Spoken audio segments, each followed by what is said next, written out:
England need to sack Gareth Southgate tonight. Now, like at Wembley Stadium, tell him to get his belongings and leave. That guy is not a coach. He's not a manager. He's a primary school teacher. He deserves to be in the academy, somewhere developing young kid, not in a high level like this. England 0, Brazil 1. But let me just congratulate the boy, man. ENDRICK. What a guy.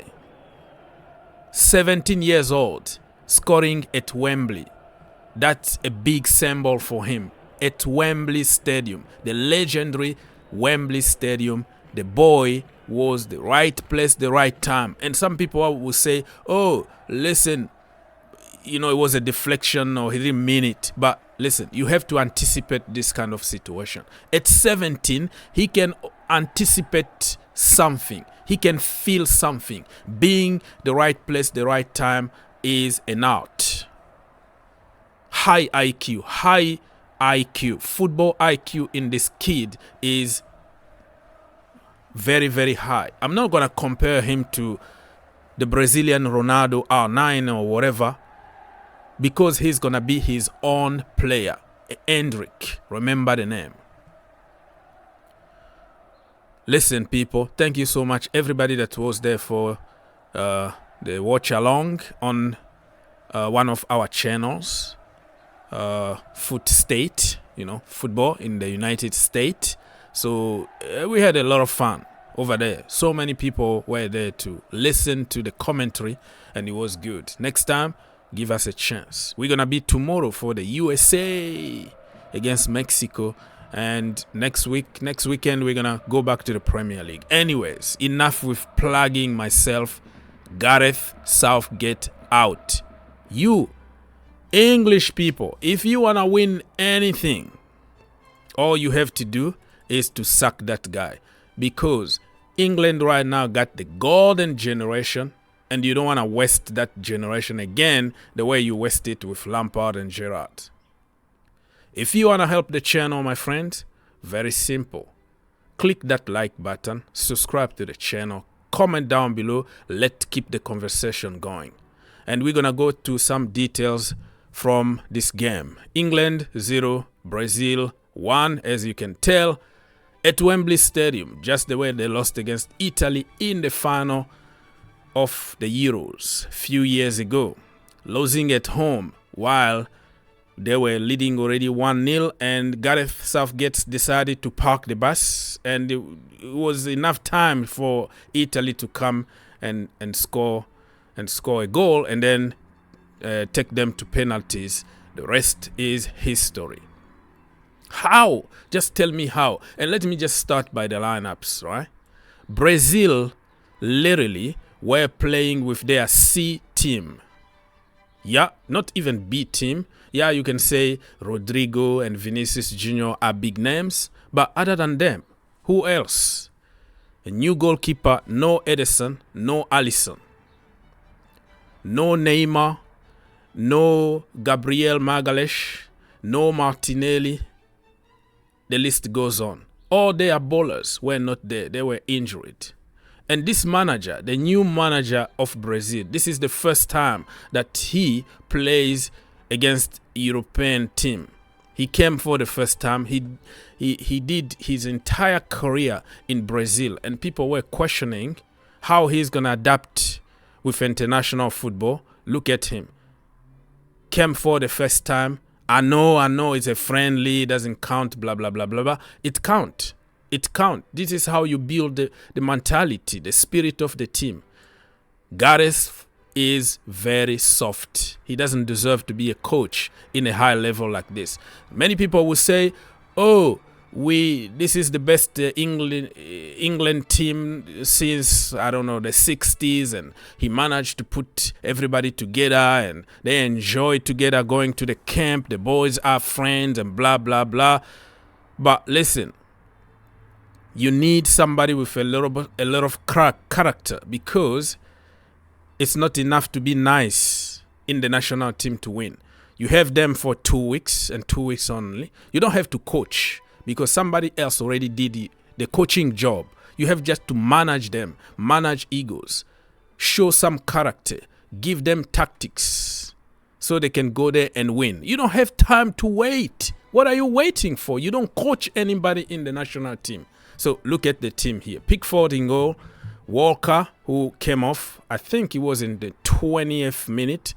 I think Arsenal fans were, smiling a little bit because if I'm not mistaken, the next game in the Premier League is going to be Manchester City against Arsenal, and that is going to be like the title game.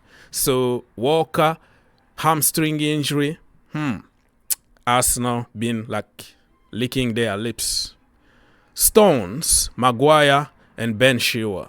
And you know who was blamed among all these people at the back? Ben Chilwell. From who? Chelsea fans. I don't understand why Chelsea fans always try to find something wrong with their own players. Banter is supposed to be between two rivals.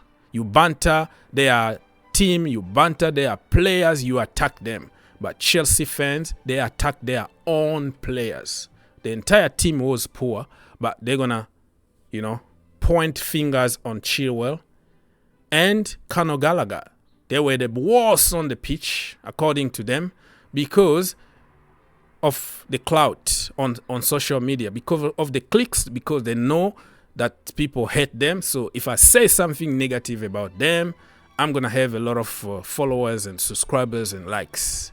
Evil is a full-time job in the Chelsea community. In the midfield, you saw Conor Gallagher and Declan Rice. Declan Rice was awful too. I didn't see anything really special from him. Jude Bellingham, Foden, Anthony Gordon, and Watkins in front. At some point, what a pass from Conor Gallagher. One-on-one, I think it was Watkins, and then he missed it. But nobody mentioned that because nothing good can come from Gallagher. Only he's responsible for failure, for losses. But guess what happened? Gallagher out, Chilwell out, and behind that, England conceded 1-0. And if Gallagher was in that game until the end of the game, he was going to be responsible for England losing.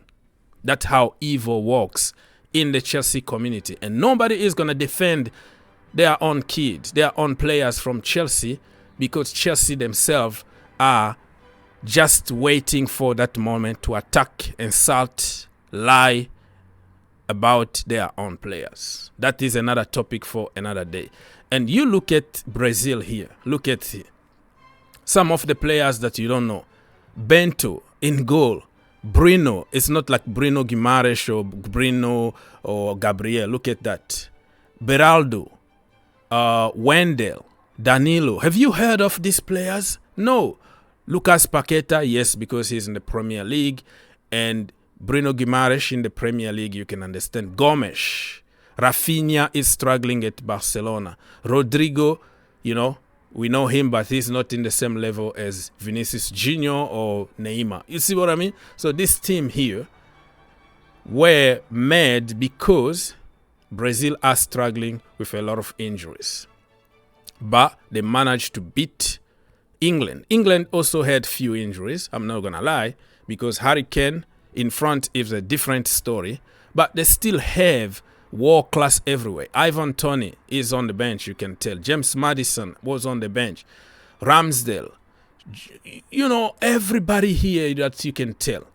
Awful game management. Awful subs. That guy need to leave England. If you want to win anything, you have to get somebody like Jose Mourinho or Thomas Tuchel, a strong coach with a strong character to win you something. Otherwise, the Euros are going to be the same, my friends.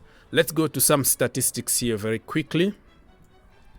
England had 14 shots, the same amount of shot with Brazil. Shot on target, 3 for England, 5 for Brazil. Possession, 53 for England, 47 for Brazil. The rest of the statistics here you can read yourself, so we don't have to kill time. Sack Gareth Southgate today.